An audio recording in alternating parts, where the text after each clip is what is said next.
Hello everyone, সবাই কেমন আছো? আশা করি খুব ভালো আছো আর আমিও খুব ভালো। তাই অনেক দিন পর আবার আমি ভিডিও আপলোড করছি। দেশের যে অবস্থা সবাই তো জানোই, তাই জন্য মন মেজাজ কিছু ভালো ছিল না বলে আর ভিডিও আপলোড করা হয়নি। তো আমরা সেদিনকে সবাই রেডি হয়ে বেরিয়ে পড়েছিলাম কলকাতা যাওয়ার জন্য। আর দেখো মেঘটা কেমন করেছে, আর ছিল সেদিনকে প্রচুর বৃষ্টি হয়েছিল। তাই আমরা স্টেশনে চলে এসে ট্রেনের জন্য অপেক্ষা করছিলাম। আসলে আমরা যাচ্ছিলাম কলকাতার একটা রেস্টুরেন্টে, গ্রেট ইস্টার্ন। আমার বাবার একটু মিটিং ছিল তার জন্য। তো ট্রেনটা ছিল প্রায় ফাঁকা, আর দেবাঞ্জন দেখো ওর একটা বদ অভ্যাস, দাঁত দিয়ে নখ কাটছে। তো আমি ভিডিও করছি, ও কিন্তু বুঝতে পারছে, তাও কিন্তু কিছু বলেনি, কর কর কর করেই যা ভিডিও। আমি কিন্তু আমার অভ্যাসটা ছাড়বো না। তো আমরা যথারীতি চলে এসেছি হাওড়া স্টেশনে। এবার হাওড়া স্টেশন থেকে বেরিয়ে আমরা উঠে পড়েছি বাসে। আমি করছি ভিডিও আর মা ভেবেছে যে ফটো তুলছি, ওই জন্য ওরকমভাবে তাকিয়েছিল। এই যে আমাদের হাওড়া ব্রিজ।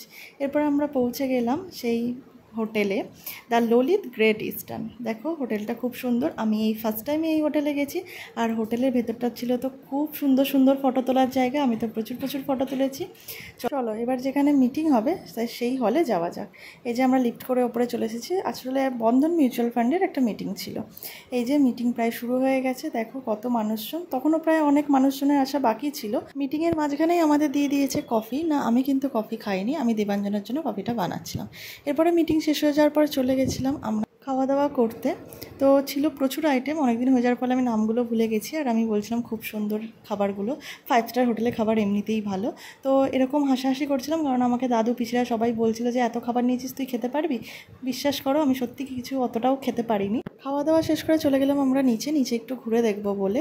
ছিল সুইমিং পুল রিসর্ট। ওই রিসর্ট বুক না করলে কাউকে ঢুকতে দেয় না, তাই আমরা সাইড দিয়ে একটু দেখছিলাম। চলো এবার অনেকটাই রাত হয়ে গেছে, এবার বাড়ি যেতে হবে। আমরা বাড়ি যাই। আর তোমরা কিন্তু আমার চ্যানেলটিকে অবশ্যই সাবস্ক্রাইব করে আমার পাশে থেকো, আর ভালো লাগলে একটা লাইক আর কমেন্ট করে দিও।